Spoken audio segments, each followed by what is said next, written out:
¿Se observa, chicos? Profesor. Bien. Sí.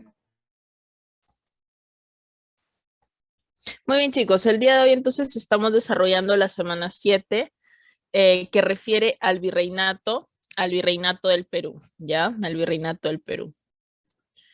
Algo importante a considerar cuando estamos desarrollando el tema del virreinato del Perú es lo siguiente, ¿no? Fechas, años previos a la creación del virreinato del Perú, se va a producir la denominada Guerra de las Fronteras, ¿ya? La Guerra de las Fronteras va a enfrentar a los socios de la conquista, específicamente a Pizarro y Almagro.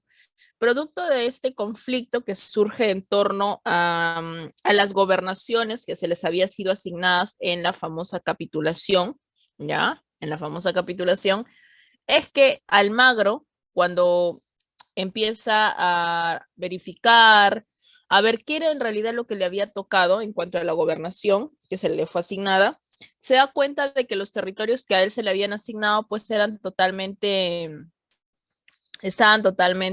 estériles esos terrenos, ¿no? Además que la población de la zona pues era una población demasiado conflictiva. Entonces, luego de realizar la expedición, verificar los territorios que le habían tocado a Almagro, decide enfrentar a Pizarro, ¿no? Decide enfrentar a Pizarro.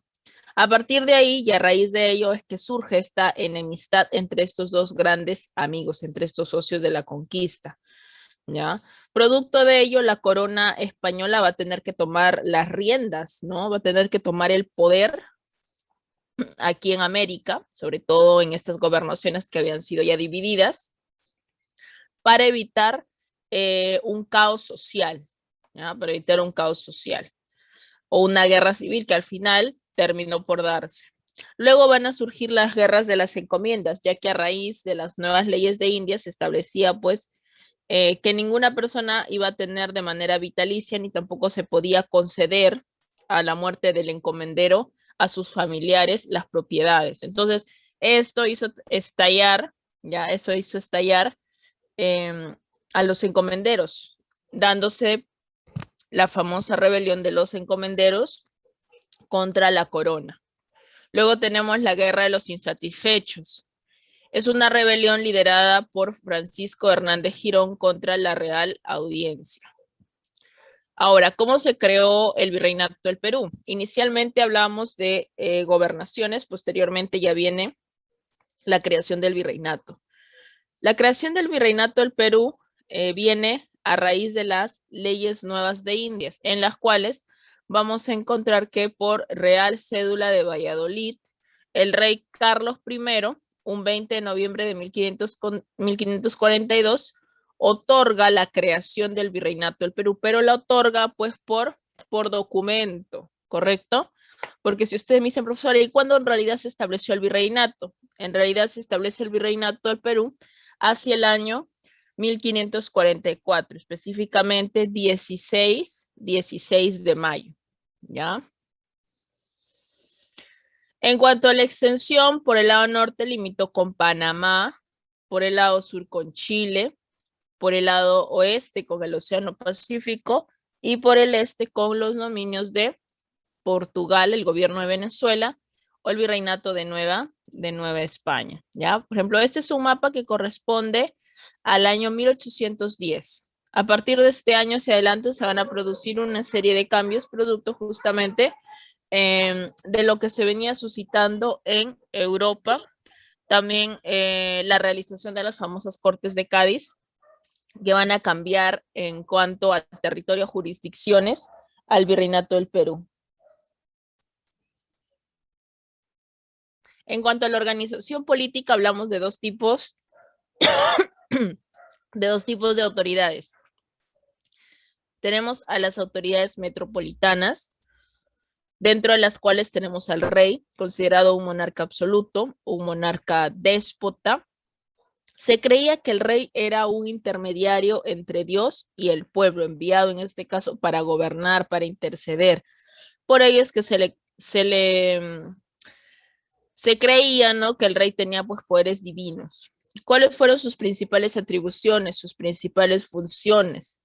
dictar leyes, declarar la guerra, firmar la paz y claro está la administración de justicia, ¿correcto? La administración de justicia. Ya, la administración de justicia. ¿Cuáles van a ser, en este caso, las principales dinastías imperantes en España? Por ejemplo, tenemos la Casa de Trastámara, a la cual pertenecieron los reyes católicos.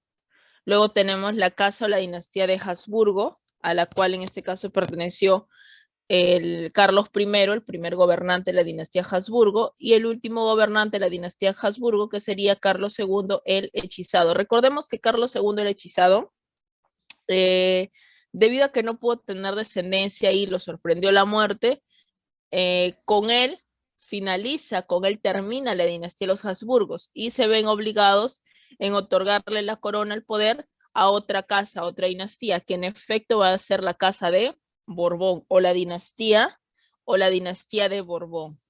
Uno de los primeros gobernantes borbones, Felipe V, con este gobernante se va a dar inicio a las reformas borbónicas en España. Ya posteriormente con Carlos III, esas reformas borbónicas se generalizan para toda la América española.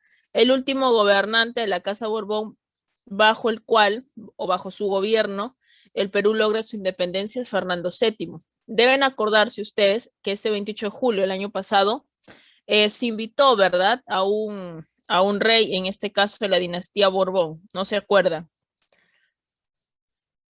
Porque la dinastía continúa, ¿no? De manera simbólica, claro está, ¿no? Pero continúa al fin y al cabo. Esa dinastía no se ha extinto aún.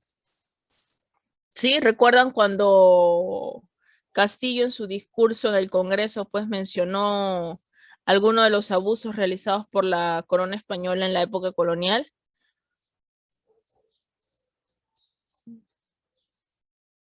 ¿Se acuerdan o no se acuerdan? Fue titular, ¿eh? Bueno, entonces, ya ahí está, dicen sí, pues ya. Correcto, entonces, Fernando VII sería el último gobernante que pudo observar la magnanimidad del virreinato del Perú, porque ya en 1820, 1821, 1824, el Perú se independiza, ¿no? Muy bien.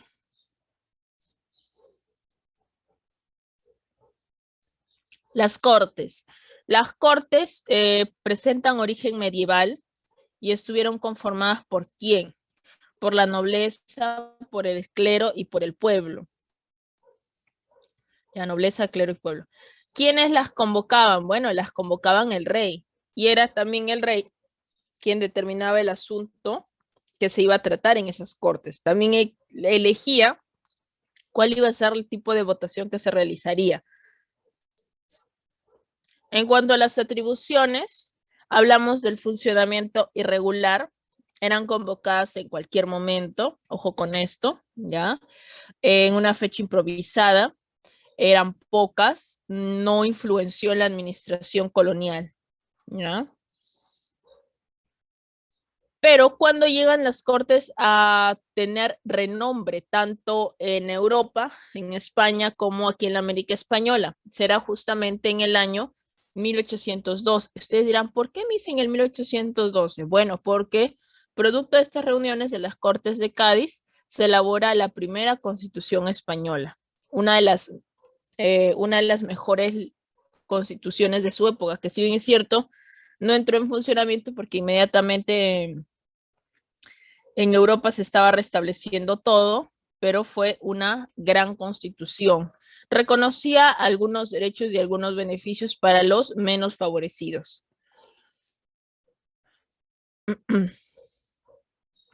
Tenemos también al Consejo de Indias, inicialmente conocido como Junta de Indias, Consejo de Indias, para que en 1524 se le conozca con el nombre de Real y Supremo Consejo de Indias, ¿correcto? Real y Supremo Consejo de Indias.